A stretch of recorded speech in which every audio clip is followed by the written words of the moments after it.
Hello everyone and welcome to the new session of the lecture series, and today we'll be discussing the topics from the chapter The Living World. Alright, so this lecture is completely NCERT based, means all the topics covered in this lecture are from the NCERT book. Alright, and we have already discussed some of the topics in the previous lecture. Alright, so these were the topics which we have covered in the previous lecture: identification, biological nomenclature, also known as binomial nomenclature. Then we discussed about the rules of the binomial nomenclature.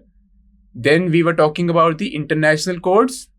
Alright, and then we were talking about classification and what is the need for classification. Alright, so now we'll start with rest of the topics. Okay. So today we'll be discussing about taxonomy, systematics, and then we will study about the modern taxonomy, what is the need of taxonomy, and then we'll study topics such as taxonomic categories and taxonomic hierarchy. Alright, so let's start with taxonomy first. What is taxonomy? Alright, so a French botanist, D. Candolle, okay, he termed the coined taxonomy. Alright, so what he said? Taxonomy, how can we define taxonomy? So simply the science of naming and classifying organism is known as taxonomy. Alright, naming means nomenclature, and what is classifying? Classifying means ordering of the living organisms. Okay, so there is a particular ordering of the living organisms into groups. Okay, based on their similarities. This is known as classification. Okay, similarities, and you can also add evolutionary relationship also. Alright, but initially, if we talked about taxonomy in the initial years, it only included naming and the classification of the organism. Alright, so now let's talk about the objective of the taxonomy. Okay, why was taxonomy needed? Alright, so taxonomy involves studying of all the living species present on the earth. Alright, so now man is very curious. It is very intrigued when he sees lot of living species in the nature. Okay, now living species can be microbes, they can be plants, they can be animals. There is a lot of biodiversity. So objective of taxonomy is to study the diversity here. Okay, or you can also say studying the biodiversity. Alright, what is biodiversity? Biodiversity is the variety of life forms present on earth. Life forms present on earth. Alright, so we want to study the entire living species present on the earth. Alright, what is the another objective of taxonomy? Other objective is the compilation of the collected information. Alright, now we are studying and there is a lot of data. Okay, now we have to compile a data. Okay, so this is also the objective of taxonomy. Okay, we have to be organized, and to be organized, we have to compile the data. Okay, second objective is compilation of the collected information. The next objective is the demonstration of the biodiversity. What does this mean? Demonstration of biodiversity. Okay, it means evidence. Okay, observable evidence. Okay, and the documentation of wide variety of life forms on earth. Alright, this is known as demonstration of biodiversity. Alright, there should be some evidence. Okay, how can we provide the evidence? By documenting the data. Okay, so this is the objective of taxonomy. And then one more objective is, and how biodiversity can help the humans or help us to understand the evolution. Alright, So there are two components here. First is demonstration of biodiversity, or you can say first is studying of the biodiversity studies, and how biodiversity helps us to understand the process of evolution, how evolution is occurring.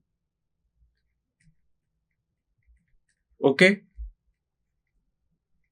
evolution.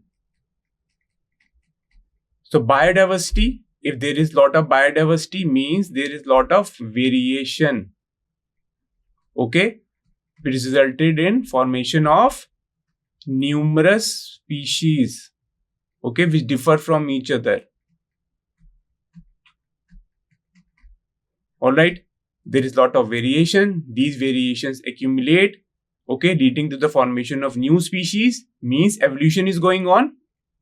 Okay, how new species are formed? First, there is lot of variations.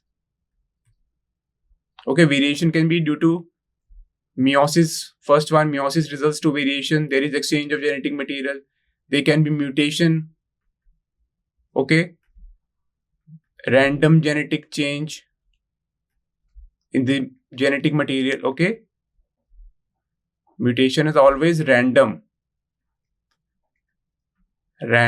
change in the genetic material, which sometimes become fixed. Usually mutations are recessive and not carried on, but sometimes, okay, they become fixed and are carried on to the next generation. Some of the other factors are genetic drift,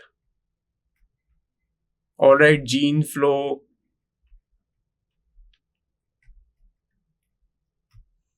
okay. So these leads to variation. Okay, variation, mutations, genetic drift, gene flow, then meiosis also.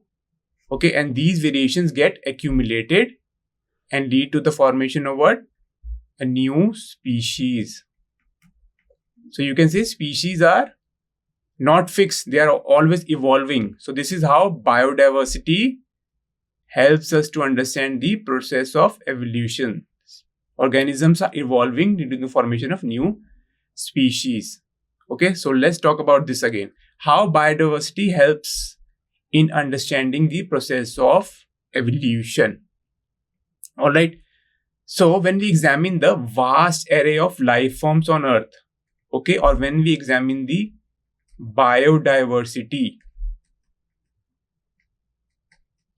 okay, we see the existence of numerous species, all right, each adapted to its specific environment. So what does this mean? This means that species are not fixed, all right, they are continuously evolving. Okay, they are evolving. And how they are evolving? Because or due to accumulation of variation.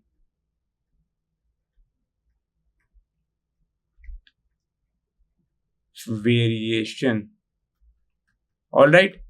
So this suggests that species have evolved over time, and this is how biodiversity helps us to understand the process of evolution. All right. Now let's talk about the modern taxonomy. All right. What are the bases of the modern taxonomy? All right. So modern taxonomy, what does it include? It includes the characterization, identification, nomenclature, and classification. All right. So previously, taxonomy only included nomenclature and classification, but now the modern taxonomy includes everything. It involves characterization. How characterization is done? By studying the external and internal structures. All right. And we also study the structure of the cells. What is the structure of the cell? Suppose studying the cell wall of any cell or cell membrane, or what else we can study? Cell or the cytoplasmic organelles like nucleus, mitochondria, all come under the study of the structure of the cell. Then what we can study? We can study the developmental processes and ecological information also of the organism. What do you mean by ecological information? Or we can say, what is ecology? If we talk about ecology, all right, what does this mean? This means the interaction among the organism. Interaction among or between the organism as well as with their environment. Okay, interaction between organism and with the environment as well. Okay, environment. So this is known as ecology, or collecting the ecological information of the organism.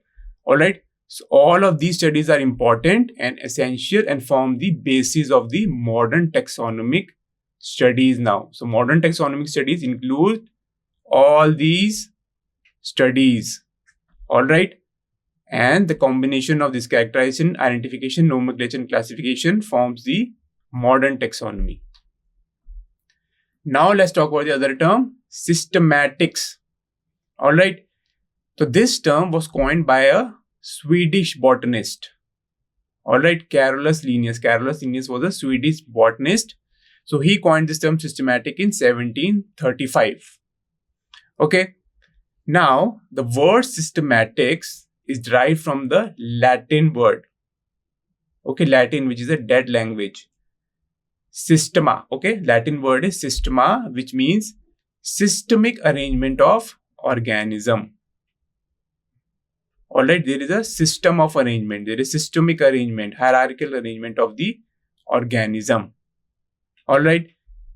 Now again, an American biologist named George Gaylord Simpson, he defined systematics, okay, as the study of the kind and diversity of life on earth. Okay, whenever you study this kind and diversity of the earth, it means biodiversity. Okay. So George Gaylord Simpson defines systematic as the study of the kind and diversity of the life on the earth. And later, what happened? The scope of systematics was enlarged to include identification, nomenclature, and classification. All right, which is taxonomy. All right, taxonomy includes identification, nomenclature, classification, and characterization also. So this is taxonomy. Okay, so systematic include taxonomy, and in addition to taxonomy, it also includes evolutionary relationship between the organisms.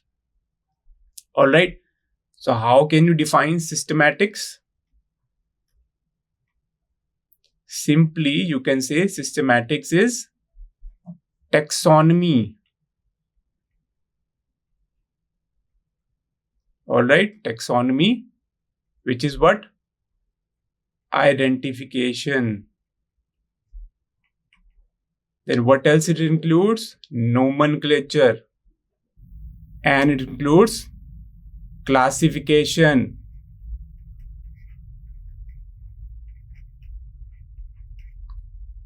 Okay, so this is taxonomy. And in addition to this, systematics also includes phylogeny. Okay, which means evolutionary relationship. All right, so systematic is the combination of taxonomy plus phylogeny. So again, how is systematic different from taxonomy? First is taxonomy involves identification, naming, and classification, whereas systematics, it includes identification, naming, and classification, and also takes into account the evolutionary relationship between organisms, which is known as phylogeny. Alright, now let me introduce you to the new term taxon. Okay, taxon is singular, plural of taxon is taxa. Okay, now based on the characteristic, alright, all living organisms can be classified into different taxa. Alright, how a taxon can be defined? A taxon refers to a group or category into which organisms are classified based on their shared characteristic. Alright, this means similar characteristic and evolutionary relationship. Alright, so this is known as a taxon. Now, a taxon or a taxa, what does it indicate? It indicates a category, or you can also say a rank. Alright, it indicates a category or rank at various hierarchical levels. Okay, so there is a hierarchy, means there is a ranking system. Okay, from higher to lower or lower to higher. Alright, so each taxa indicate a category or a rank at various hierarchical levels. Okay, for example, plants, okay, which is a higher, you can say it is a higher taxa. Higher category also you can say, taxonomic category. Alright, why it is higher? Because it is very broad and diverse.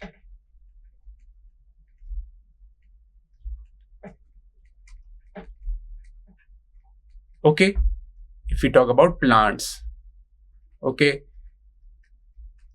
then within plants what comes? Wheat is a plant. Okay, wheat, so wheat becomes a lower taxonomic category than the plant. Okay, wheat is also a taxa, but it is lower than what? Than the taxa plant. Alright, so here you can see hierarchy or ranking system. This is higher. Wheat is a lower taxa, whereas plants are the higher category or higher taxa. So this is a hierarchy system here. Alright, this is known as taxonomic hierarchy also. Stepwise arrangement of the taxonomic categories. Now again, let's talk about taxonomic categories now. Alright, so classification is not a single step, but involves hierarchy of steps. Okay, what was classification? Ordering of the living organism based on the similar characteristic or shared characteristic. So classification involves a hierarchical system, okay, in which each step represents a rank or a category. Okay, now since the category is a part of overall taxonomic arrangement, it is called the taxonomic category, and all categories together, okay, constitute the taxonomic hierarchy. Alright, so if we were talking about plants, then within plant we were talking about wheat. Now wheat, there can be one species of wheat, or you can say one genus. Suppose there is one genus of wheat. Alright, then this genus can have lot of species, and then it can have subspecies. Okay, species of wheat, again subspecies of wheat. So this is a, you can say, hierarchy system here. Okay, you can see a ranking system here. Ranking system or hierarchy system.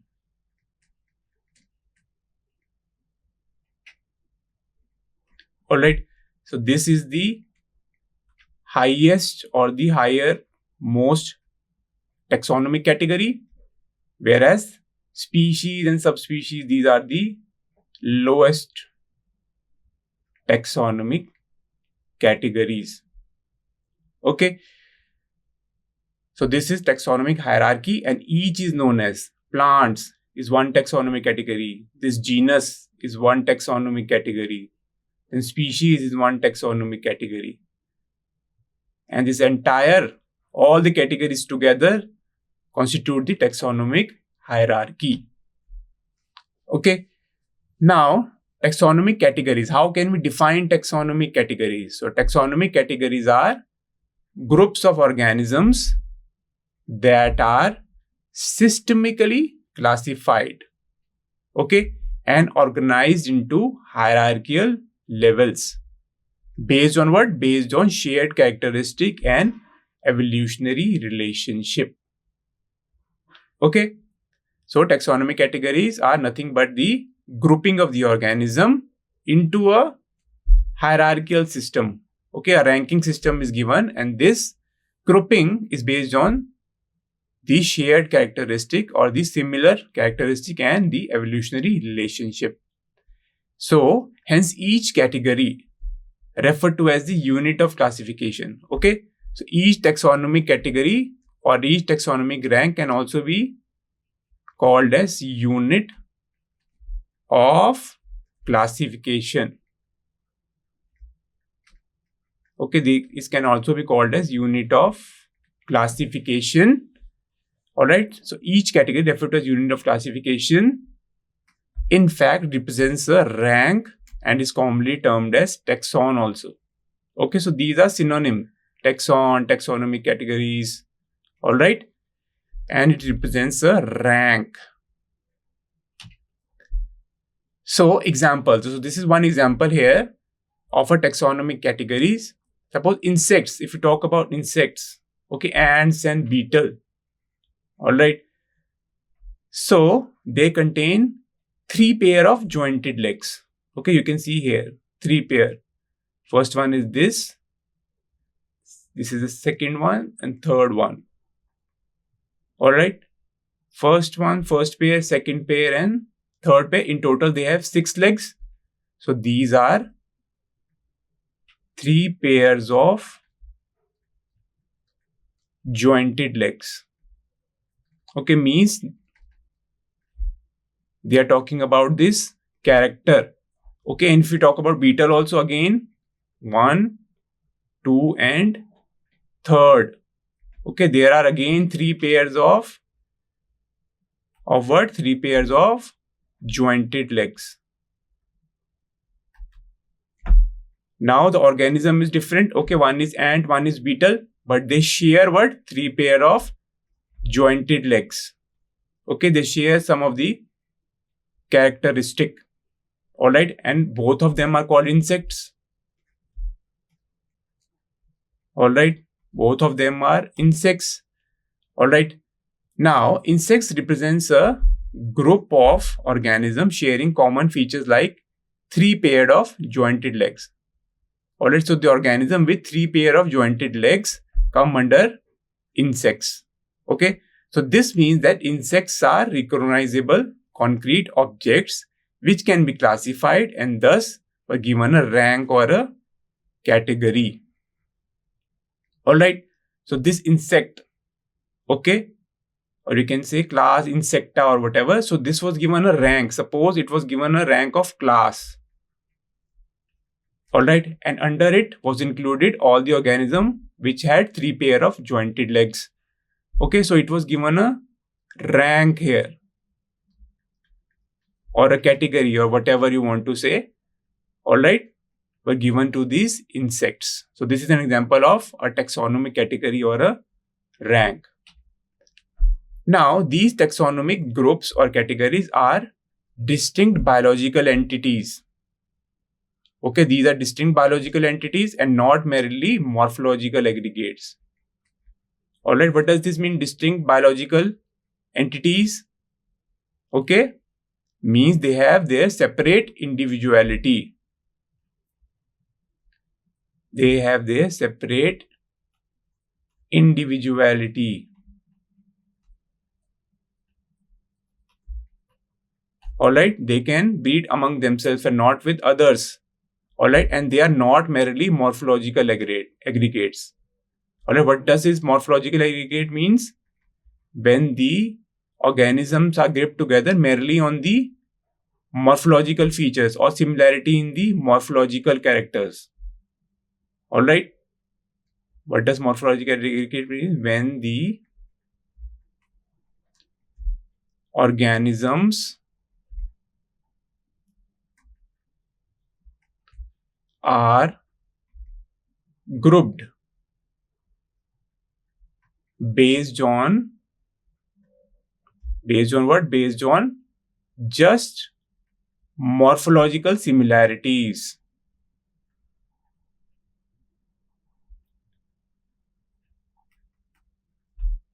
This is known as morphological aggregates.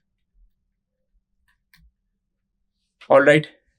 So, taxonomical studies of all known organisms have led to the development of common categories.